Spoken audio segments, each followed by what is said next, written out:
Yeah, but when you're playing a team that you know offensively is as potent as Penn State is, how does that change or affect the way that your offense has to operate? Um, I guess I never thought about since we've been here, you got to match scores if that happens. But you like to think you're going to play defense. There's going to be ebbs and flows of games. There's going to be big plays. We've done a really nice job, to me, of minimizing turnovers. I've had very few. We've done a very nice job in having 3 and outs. So it gives if they're having plays, gives your defense a chance to recover. But they've got skill. They're going to make plays. They have for years. They're lighting it up now. Bottom line, we just got to find a way to whatever that number is. These are games where what's one team averaging 55 and 54, and it'll be like a 7-3 shootout or something like that. And because you got great schemes and great players and prideful defenses, so you just got to go play and adjust. Last year we had to come from behind. You just got to adjust and play the game. And in this kind of game, I mean, is the offensive line even more important in this kind of game to be able to control play for you guys to keep your defense off the field to some degree? Again, to me, if you're saying you're controlling line of scrimmage, which to me that means your pass blocking is not breaking down. But when your pass block's not breaking down, that means your receivers are running on time and the ball's coming out of the hand on time and you're spacing routes out on time. And when there's loud noise, does that communication slow you down? And not playing faster, no huddle-wise, but just those things happen because every time you're doing something, you're running passing game in relation to time. In the run game, when you run the ball, it means the quarterback is disconnecting or he's taking RPOs when they're there. That means the perimeter guys are doing their job. So to me, it takes a whole group to be successful. So it's like if you can't run the ball, it's the line's fault. I don't buy that. If you can throw the ball, that means your line's doing well. If you can run the ball, it means your receivers are doing well. So I think it's going to take all 11.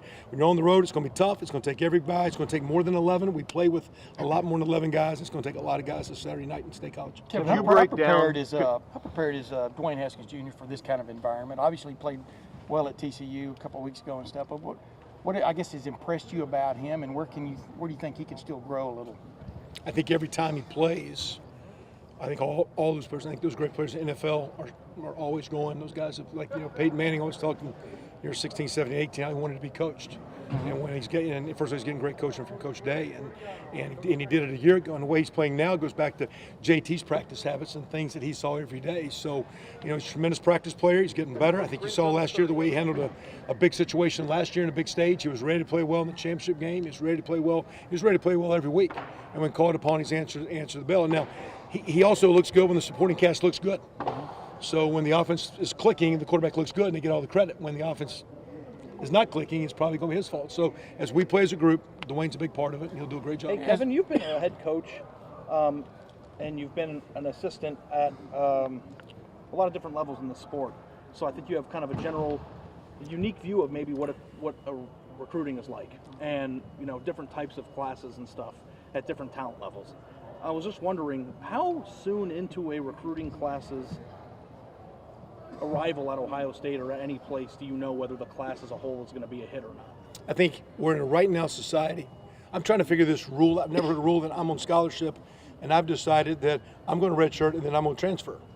So we're paying the rest of the year for you really not to play on our team. I'm trying to figure out. I'm about player benefits and the welfare and what's for their best interest. And I like the transfer opportunity, but all of a sudden, I'm through, and who wants to then collect the guy that's not even practicing or working out? And how good's that player going to be? Because the cumulative effect of your habits are going to make you good going forward. So I think players, I think coaches, sometimes we make too many rash decisions. As talented as our classes are, we're a developmental program. And sometimes those linemen need a couple, 3 years. And you look at the way Demetrius Knox just came on in a couple, 3 years. Sometimes it takes a little time. I think Rashad Berry, in taking time, is getting where he's a solid player. So sometimes it takes time. You want it as a kid right now. You want it as a family right now. You want it as a fan base. You want it as coaches. But great programs develop players. And to me, the greatest talent is to judge as a recruiter is what's this kid's heart, work habits to persevere and come to work every day. And when you surround a kid in this environment and he does it every day, 2 and 3 years down the road, some great things can happen. Just as a quick follow-up, in 2014 when Ohio State won a national championship, there were 5 or 6 huge pieces to that team that were in the 2013 class the year before. And this year, you guys, the 2017 class was the best class in the history of recruiting from a number standpoint, and you have 5 or 6 guys like that that are playing key roles on this team. What's it like when you recruit at a level that's at that level that's that high? Sorry.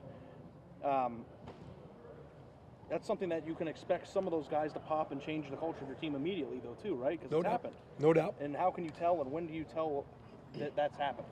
Well, some of those guys, for example, like Dobbins, you can tell when a workout's right away just how competitive he was. You can tell the kid's got talent. The one thing, it just jumps early, whether it be in fall practice when they show up, like Tariq Smith that got in here early in fall, you can just tell the competitive motor, if the kid's got some juice and he's mature enough and confident enough to go play as a young guy.